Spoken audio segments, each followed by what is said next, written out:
ঘুমোবো আমি, ঘুমোবে তুমি, গল্প শোনাবে ঘুম পড়ি, হালকা আলো চোখ বন্ধ। চলো একটা গল্প শুনি, রাতের গল্প বাংলায়। আজকের গল্প ঠান দিদি আর ঠাকুরদা। এক ঠান দিদি ছিলেন, অবশ্য ঠাকুরদাও ছিলেন। নইলে ঠান দিদি কোথা থেকে আসবে? তবে ঠাকুরদাকে পাড়ার ছেলেরা সেরকম ভালোভাবে জানতো না। ঠাকুরদার নাম রামকানাই রায়। লোকে তাকে কানাই রায় বলে ডাকত। কেউ কেউ রায়মশাইও বলতো। ঠাকুরদাকে যে ছেলেরা জানতো না, তার একটু কথা বলি। ঠান্দিদির বাড়িতে ঝাড় বাঁশ ছিল। সেই বাঁশ ভালো করে কেটে নিয়ে গেলে মাছ ধরার ছিপ করা যেত। এবার হয়েছে কি, কয়েকটি ছেলে ছিপ তৈরির জন্য চুপি চুপি একটি বাঁশ কেটে নিয়ে রাস্তায় বেরিয়েছে। অমনি রায়মশাই দেখতে পেয়েছেন, মানে আমাদের ঠাকুরদা। তারা হাত জড়ো করে বলল, আপনার পায়ে পড়ি, ঠান্ডিদিকে বলবেন না। তিনি তো শুনে অবাক। আরে এ কি বলিস, আমার বাঁশ নিয়ে পালাচ্ছিস আর আমি বলবো না? ছেলেগুলো তখন সবাই মিলে কেবল বলতে লাগলো, আপনার পায়ে পড়ি, ঠান্ডিদিকে বলবেন না। তখন রায়মশাই বললেন, কেন বলবো না? তোরা বাঁশ নিয়ে কি করবি? ছিপ করবি? ছেলেগুলি বলল, হ্যাঁ, আমরা ছিপ বানাবো।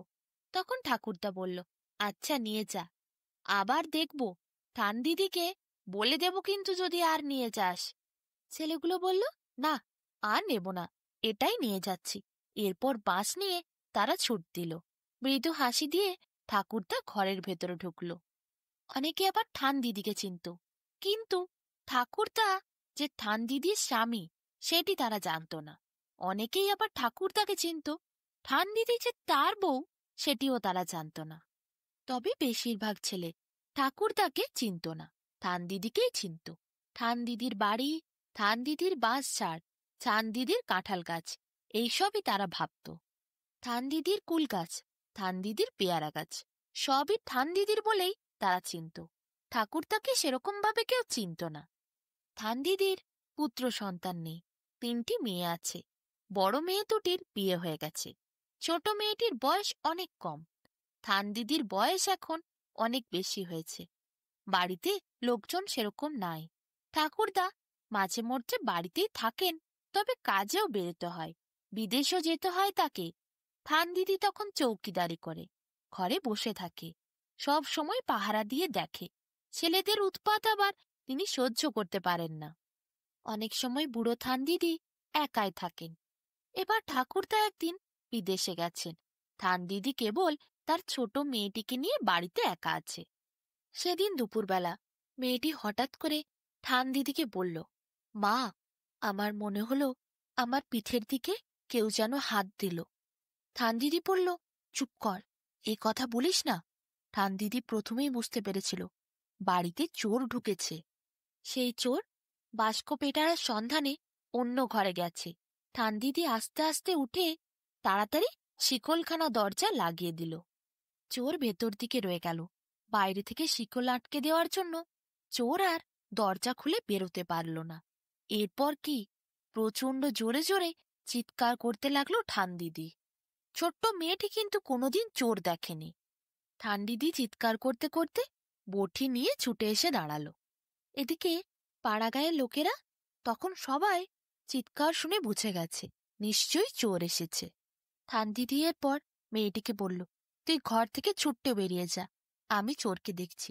নিজেই বটি হাতে তারপর শিকল খুলল। দেখল জানালা দিয়ে পাড়ার লোকেরা ছুটে আসছে। সাহস পেয়ে চোরের কাছে গেল, বলল, আজ তোকে আমি শেষ করে দেব। চোর তখন ভয়ে অস্থির। চোরও শুনতে পেয়েছিল লোকেদের কোলাহল, বুঝে গেছিল পাড়ার লোকেরাও ছুটে আসছে। ঠান দিদির হাতে বটি, তার পালাবার পথ নাই। পায়ে ধরে সেই চোর গড়াগড়ি দিতে লাগলো, বলল, মা ঠাকরুন, ছেড়ে দিন। ঠান দিদি বলল, বেটা, তুই আমার ঘরে এসেছিস, চুরি করে সব জিনিস নিয়ে যেতিস, তোকে শ্বশুর বাড়ি পাঠানোর ব্যবস্থা করব। দাঁড়া তুই, তোর আমার হাত থেকে নিষ্কৃতি নেই রে, আমি তোকে ছাড়ব না। তুই আমার ভয়ঙ্কর রূপ দেখবি, তোকে আমি আজ হয় শেষ করব, না হলে তোকে আমি শ্বশুর বাড়ি পাঠাবো। ঠান দিদির কথা শুনে চোর এরপর হাউমাউ করে কাঁদতে শুরু করলো। ঠান দিদি বলল, হতবাঘা, কাঁদিস কেন? চোর হয়ে আবার কান্না? চুরি করার সময় মনে থাকে না? ঠান দিদি ভীষণ হাঙ্গামা শুরু করলো। পাড়ার সব লোকেরা এরপর হুড় হুড় করে থান দিদির ঘরের ভেতরে ঢুকতে শুরু করলো। সেই সময় অবশ্য শীতকাল ছিল। থান দিদি চোরকে শাস্তি দেওয়ার জন্য একটি নতুন বুদ্ধি বার করলো। পাড়ার লোকেদের বলল, আমার ঘরে কলসিগুলো নাও, তোমরা পুকুরে যাও, ঠান্ডা জল নিয়ে এসো, আজ আমি ওকে স্নান করাবো। চোর তো তা শুনে ভয়ে আঁতকে উঠল।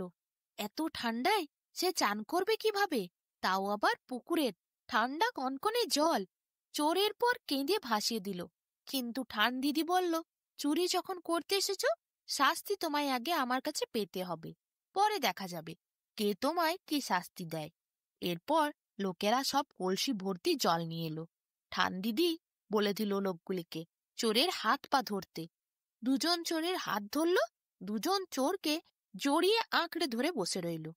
একদিক থেকে ঠান দিদি তার মাথার ওপর কনকনে ঠান্ডা জল হরহর হরহর করে ঢালতে শুরু করলো। চোর বলে, ছেড়ে দিন মা ঠাকরুন, আর জীবনে কোনোদিন চুরি করতে আসবো না, শীতকালে তো আসবোই না। ঠান দিদি তা শুনে বলে, বেটা, বলিস কিনে আবার শীতকালে আসবি না, তাহলে কি গ্রীষ্মকালে চুরি করবি? চোর বলে, না ঠাকরুন, ছেড়ে দিন, আমি আর কোনোদিন চুরি করব না, যা হোক করে আমাকে এ যাত্রায় আপনি বাঁচিয়ে দিন। ঠান দিদি বলে, না, তা আর হচ্ছে না, তোর মাথায় আমি 50 কলসি জল ঢালবো, তবে তো তোর ঠান্ডা লাগবে, তুই এখন আর চুরি করতে পারবি না। চোর বলে, আমি আর এমনিতেও চুরি করব না, মা ঠাকরুন, আমায় ছেড়ে দিন। এইসব যখন চলছিল, তখন আবার সেই পাড়ার ছেলেরা এসে উপস্থিত হলো। সব ছেলেরা হাউ হাউ করে ঘরের ভেতর ঢুকলো। তখন তো প্রায় থান দিদি 25-30 কলসি জল ঢেলেই ফেলেছেন। ছেলেদের দেখে তার আবার মাথায় অন্য বুদ্ধি জাগলো। তিনি ছেলেদের বললেন, তাড়াতাড়ি তোমরা এইখানে এসো, চোরকে ভালো করে ধরো। সেই ছেলেরা এরপর চোরকে চিপে চাপে ধরল। যারা ধরেছিল সবাই চোরকে ছেড়ে উঠে দাঁড়ালো। কিছু ছেলেকে থান দিদি বলল, ভালো করে ওকে কাতুকুতু দাও। থান দিদি বলল, তোকে এ যাত্রায় বাঁচিয়ে দিলুম, 50 কলসি তোর মাথায় ঠান্ডা জল ঢালতুম, কিন্তু মাত্র 25 কলসি ঢেলেছি, আর 25 কলসি ঢাললুম না। তোকে এরপর কাতুকুতু দেয়া করাবো। চোর এরপর কাঁদবে না হাসবে খুঁজে পায় না। সে মনে মনে ভাবে, এই কাতুকুতুর কষ্টর থেকে আমার মাথায় কলসি করে আরো 100 কলসি জল ঢালা অনেক ভালো ছিল। ছেলেরা এরপর সবাই মিলে ওই চোরকে কাতুকুতু দেয়। চোর হো হো করে হাসে, আবার কিছুক্ষণ পর কাঁদে, বলে ছেড়ে দাও, আর পারছি না। প্রায় 2-3 ঘন্টা এরপর সেই ছেলেরা চোরকে ধরে কাতুকুতু দেয়। চোর তো কেঁদে আবার হেসে অস্থির। তার এরপর শরীরের সব ক্ষমতা চলে যায়। সে কাতুকুতুর হাসি আর কান্না দুইটি সহ্য করতে করতে নেতিয়ে পড়ে। শেষে ঠান দিদি বলে, যাও, পুলিশ ডাকো, পুলিশ এরপর ওকে নিয়ে যাক, শ্বশুর বাড়িতে নিয়ে যেয়ে খাতির যত্ন করুক। গ্রামের লোকেরা এরপর পুলিশ ডাকলো। বেচারা চোরকে শ্বশুর বাড়ি পাঠানো হলো।